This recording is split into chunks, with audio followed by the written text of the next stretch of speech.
આંકલાઓની ધરતી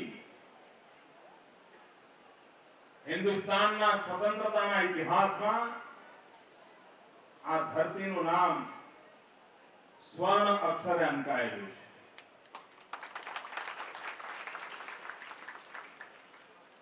છે। એ જમાનામાં આઝાદીના આંદોલનને બળ આપવાનું કામ આંકલાઓની ધરતી પરથી થયું।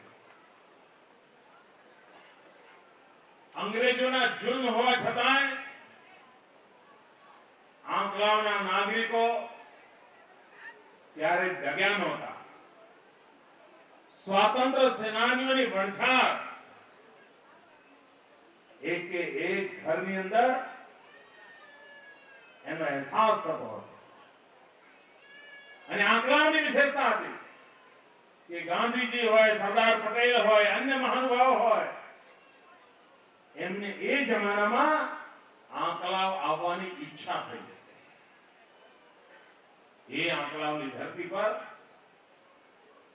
જ્યાં સ્વરાજનો ડંકો પીટાણો, ત્યાં સુરાજ્યનો ડંકો ટીપવા માટેનો પોતાની આ હોમ પીચ કહેવાય। અને અહીંયાથી આપ સૌ જો જંગી બહુમતીથી જીતાડો ને તો જે લીડ આવશે ને એ આપ સૌની જે હશે ને મતદાર, આપના જે મત હશે ને એ લીડ આવવાની છે અહીંયાથી, અને જીત પાકી છે। હવે જે પરિણામ છે તેને લઈને ઘડીઓ ગણાઈ રહી છે। આ જ વિષય પર વધુ ચર્ચા કરવા માટે આપણી પાસે ઉપસ્થિત છે અત્યારે વિશાલ પટેલ, કે જેઓ છેલ્લા 15 વર્ષથી સક્રિય રાજકારણમાં છે અને હાલ આંકલાવમાંથી જે મહામંત્રીની જવાબદારી આંકલાવ શહેરની નિભાવી રહ્યા છે। વિશાલભાઈ, આપનું હાર્દિક સ્વાગત છે ટ્રેન્ડિંગ ગુજરાત। નમસ્તે। ટ્રેન્ડિંગ ગુજરાતના સૌ દર્શક મિત્રોને હું નતમસ્તક વંદન કરીને નમસ્તે કરું છું।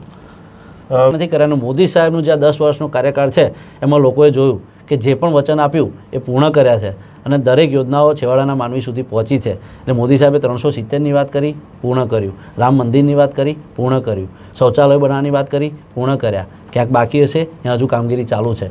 પ્રધાનમંત્રી આવાસ યોજનાની વાત કરી, લોકોને પાકા મકાનની વાત કરી, આંકડાઓમાં 1500 મકાન આપ્યા છે, એવા દરેક જગ્યાએ મકાનો આપ્યા છે। કિસાનોના સન્માનની વાત કરી, કિસાન સન્માન નિધિના પૈસા ખાતામાં પડી ગયા છે લોકોને।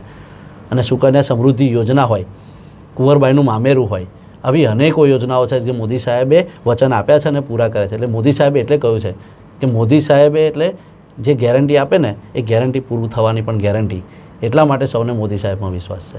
જે પ્રમાણે જે સરકારી યોજનાઓ વર્ષ 2014માં નરેન્દ્ર મોદી સત્તા પર આવ્યા ત્યારબાદ જે યોજનાઓ અમલમાં આવી એની કેટલી અસર આપ જુઓ છો પ્રજા પર પડી હોય?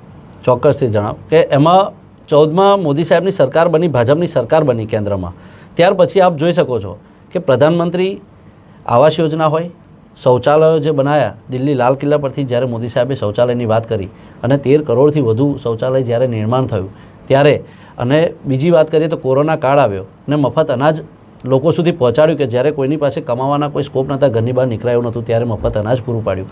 રસી પહોંચાડી દરેક વ્યક્તિ સુધી। કિસાન સન્માન નિધિના 2,000 રૂપિયા આપ્યા। આ બધી યોજનાઓ આજે મોદી સાહેબે કહેવી નથી પડતી, પરંતુ જનતા જાતે કહે છે અને એ આશીર્વાદ સ્વરૂપે ઈવીએમ મશીનમાં અત્યારે કેદ થઈ ગયેલું છે। મોદી સાહેબ પાસે તો ઘણા બધા મુદ્દા છે અને ઘણા બધા કામ કરવાના છે, એટલા માટે જ એમણે ત્રીજી ટર્મ માગી હતી અને એમણે ચોક્કસથી એડવાન્સમાં કહ્યું હતું પબ્લિકને કે હું ત્રીજી ટર્મમાં અમારી સરકાર બને છે। એટલે મુદ્દા હોય તો જ આ સરકાર બનાવવાની વાત કરીએ। જે પણ કામો હજુ નથી થયા હોય, ના થયા હોય, એ બધા કામો પણ પૂરો કરવાની જે હિંમત છે એ મોદી સાહેબનામાં છે અને ભાજપ સરકારમાં છે। બાકી કોંગ્રેસ તો માત્ર ને માત્ર વિરોધ જ કરતી રહી અને બધી યોજનાઓ ચોપડા પર રાખી, જ્યારે મોદી સાહેબે કોંગ્રેસની જે યોજનાઓ હતી એનો પણ ઉપયોગ કર્યો, એને પણ યુટિલાઇઝ કરીને એને પણ ગ્રાઉન્ડ લેવલ સુધી પહોંચાડવાનું કામ મોદી સાહેબે કર્યું છે। એટલે પબ્લિકને પણ વિશ્વાસ છે કે જે કામ નથી થયા એ હવે મોદી સાહેબ બાકીના પણ પૂરા કરશે। એટલે ચોક્કસથી આ યોજનાઓનો જે વિષય છે એ નહીં થયા હોય ત્યાં સુધી પહોંચીશું અમે, એ ચોક્કસથી વિશ્વાસ છે। જે પ્રમાણે આપ પ્રચાર પ્રસારમાં ફરતા હતા, પ્રજા તરફેથી આપને કેવા પ્રતિસાદો મળતા હતા? કોઈ જગ્યાએ એવું છે કે કોઈ ઠપકો સાંભળવો પડ્યો હોય કે કોઈ એવી ટકોર કરી હોય કે તમે આ કામ કર્યું છે કે અમારા સુધી નથી આવ્યું કે એવું કંઈ? ના, ચોક્કસથી અમને અભિનંદન તો એટલા મળ્યા જ છે। ખાસ કરીને અમારી માતાઓ બહેનોના જે અભિનંદન અમને ગામડામાં પ્રવાસમાં ગયા પ્રચારમાં ત્યારે અમને મળ્યા કે મોદી સાહેબ તો તે ગામડામાં પહોંચ્યા નહીં હોય કદાચ, પરંતુ ત્યાં આગળ એમની યોજના પહોંચી છે એટલે સીધે માતાઓ બહેનોના આશીર્વાદ અમને મોદી સાહેબના મળ્યા છે। એટલે અમને કોઈ જગ્યાએ પ્રચાર પ્રસારમાં પણ તકલીફ પડી નથી। દરેક યોજનાઓના ક્યાંક ને ક્યાંક ઘરમાં 5 લાભ મળ્યા હોય, 4 લાભ મળ્યા, પણ કોઈક ને કોઈક યોજનાનો લાભ તો મોદી સાહેબની ચોક્કસથી મળ્યો છે જનતાને। એટલે અમને ક્યાંય रुक जाना नहीं तू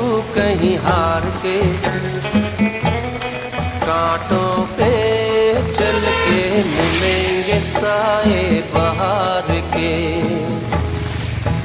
रुक जाना नहीं तू कहीं हार के,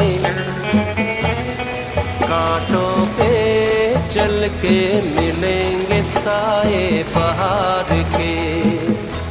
ओ राही ओ राही ओ राही ओ राही ओ राही ओ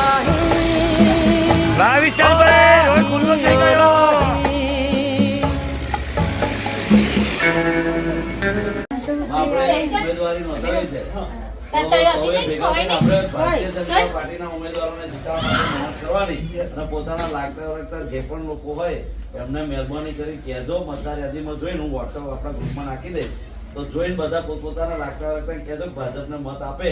અને આ વખતે આપણે ફરજિયાત જીતવાનું જ છે. ભારત માતા કી જય. અને જાહેર શૌચાલય એટલું ગામમાં છે નહીં. એટલે એ લેડીઝ પાર્ટી આવે, લેડીઝો પાર્ટી આવે તો એ લેડીઝો જાય કે ગામમાં. એટલે એક વિષય એ લીધો છે કે જાહેર શૌચાલય આપણે કરવા છે થોડા ઘણા, એ જેના કારણે લેડીઝો શાંતિ. હા, એટલે બેવ